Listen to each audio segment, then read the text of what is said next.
Chinese censorship has always been bad, but it's going to new heights. It's trying to make censorship of national emergencies easier. Does the Chinese government know something we don't? Welcome to China Uncensored, I'm Chris Chappell. China has been beset with unprecedented natural disasters over the last decade. Of course, the biggest disaster to befall China is the Chinese Communist Party. Disasters are a major threat to the CCP's rule, mainly because they expose how corrupt and incompetent the regime is, in a way that usually involves a lot of people dying. Of course, they could just tell people not to die. Oh wait, they did. This is from 2013 when Beijing was suffering from massive flooding. 另外下了死命令，在城市里头坚决不能死人，这也是一个跟自己乌纱帽连在一起的决定。 Yeah, that's the CCP for you. But sometimes people don't listen to the party and die in disasters, and that's a problem. For example, back in late 2022, a fire broke out in an apartment in Urumqi, the capital of Xinjiang.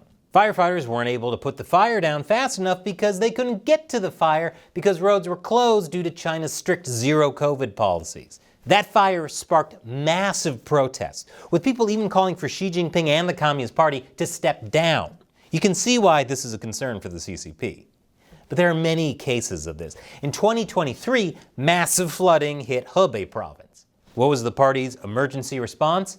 They deliberately flooded other towns to draw water away from the Beijing capital. Meanwhile, the party heavily censored information about casualties and hardships the people faced.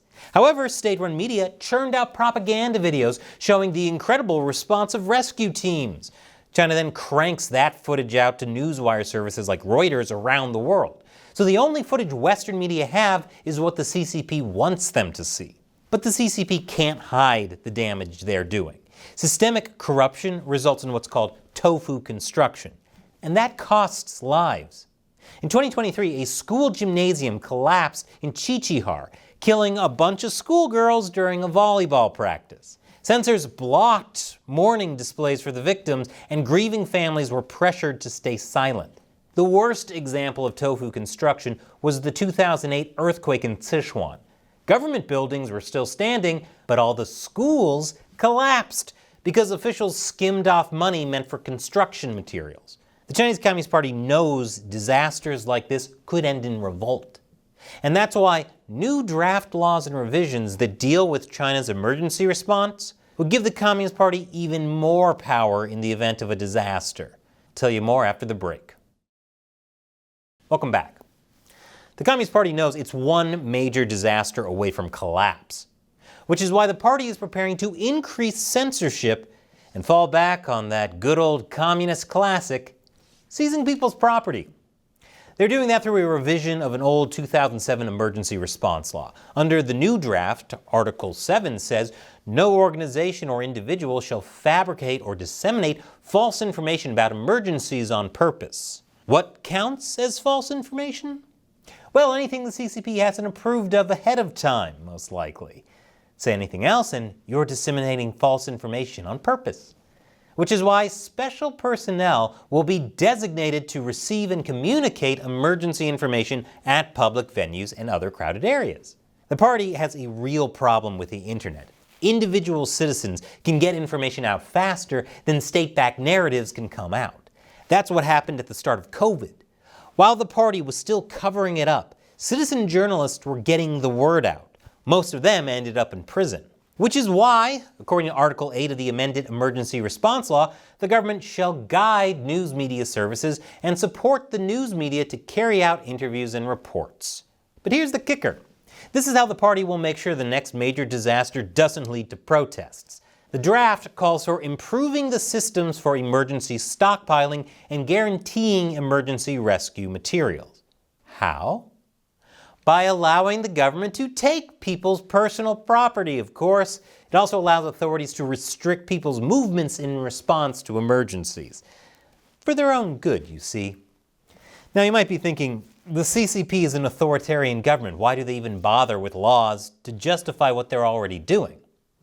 Well, Xi Jinping calls it rule by law. Not rule of law, by law. It gives a veneer of legitimacy, one the CCP can export internationally.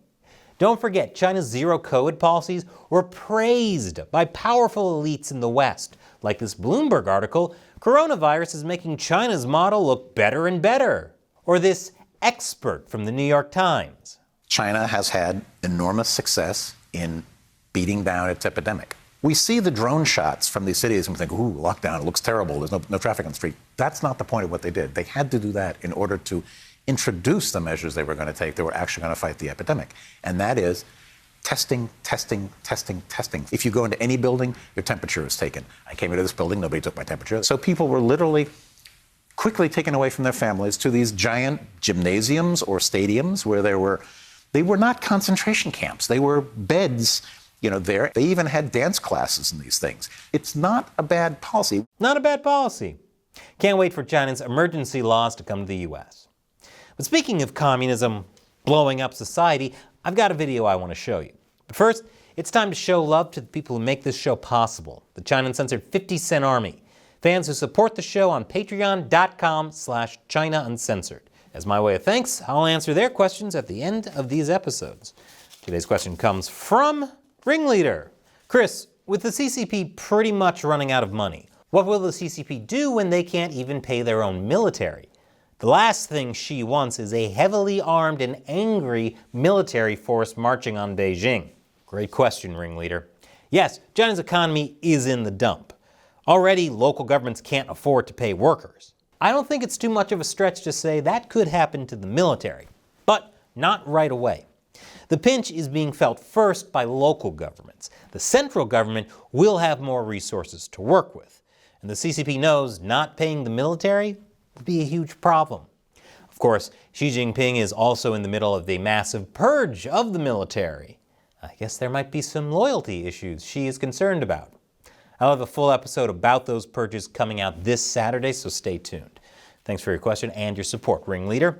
And in my ongoing attempts to talk about controversial topics YouTube would otherwise censor by hiding them in gaming content, click on this video to see what Mario Kart can teach us about Karl Marx, the inspiration for the CCP. And click on that orange button to support us on Patreon. Once again, I'm Chris Chappell. See you next time.